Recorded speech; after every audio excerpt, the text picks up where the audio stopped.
वातावरणात छान गारवा आलेला आहे आणि अशा वेळेला मस्त गरमागरम रेस्टॉरंट स्टाईल सूप आपण घरच्या घरी बनवलं तर. नमस्कार, मी केतकी केतकीज किचनमध्ये तुमच्या सगळ्यांचं अतिशय मनापासून स्वागत करते. आज आपण अगदी रेस्टॉरंट स्टाईल टोमॅटोचं सूप कसं बनवायचं ते पाहणार आहोत. चला तर मग आपण लगेच सूप बनवायला सुरुवात करूया. इकडे सूप बनवायला घ्यायच्या अगोदर मी साधारणपणे पाऊण लिटर पाणी चांगलं उकळवून बाजूला काढून ठेवते. त्यानंतर एका कढईमध्ये अमूल बटर घेतलेला आहे. 1 टेबलस्पून बटर मी घेते. आता इथे जर तुम्हाला बटर वापरायचं नसेल तर त्याच्याऐवजी तुम्ही साजूक तुपाचा वापरही करू शकता.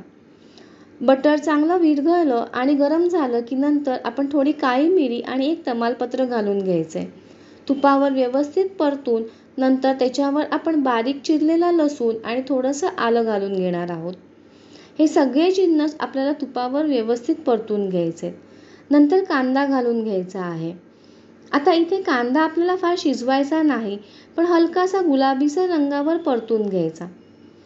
नंतर रफली चॉप केलेले टोमॅटो आपल्याला घालून घ्यायचे. मी इकडे साधारणपणे 6 मध्यम आकाराची पिकलेली टोमॅटो घेतलेली आहेत. आता हे सगळे पदार्थ तुपावर व्यवस्थित परतून घ्यायचे आणि नंतर टोमॅटोंवर थोडंसं मीठ आणि भरपूर अशी बारीक चिरलेली कोथिंबीर घालून घ्यायची. हे सगळे पदार्थ एकत्र करून नंतर झाकण ठेवून थोडी वाफ काढून घ्यायची. हे पहा, इथे मी कुठेही पाणी घातलेलं नाही आहे.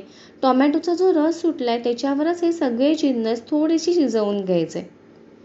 आता मगाशी जे पाणी आपण उकळवून ठेवलं होतं ते पाणी घालून घ्यायचं. गॅसची फ्लेम थोडी मोठी करायची आणि छान अशी उकळी काढून घ्यायची.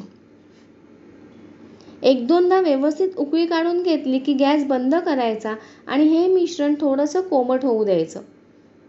त्यानंतर मिक्सरच्या भांड्यातून छान बारीक वाटून घ्यायचं.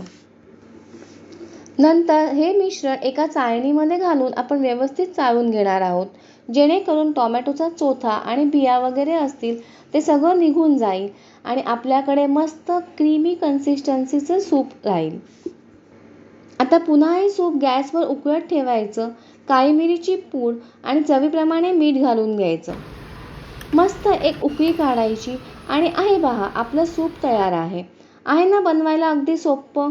मग कसं वाटलं आजचा सूपाचा व्हिडिओ आवडला असल्यास तो जास्तीत जास्त शेअर करा आणि हो, अजून जर चॅनलला सबस्क्राईब केलं नसेल तर ते सुद्धा करून घ्या. पुन्हा भेटूया अशीच छानशी रेसिपी घेऊन. तोपर्यंत बाय बाय.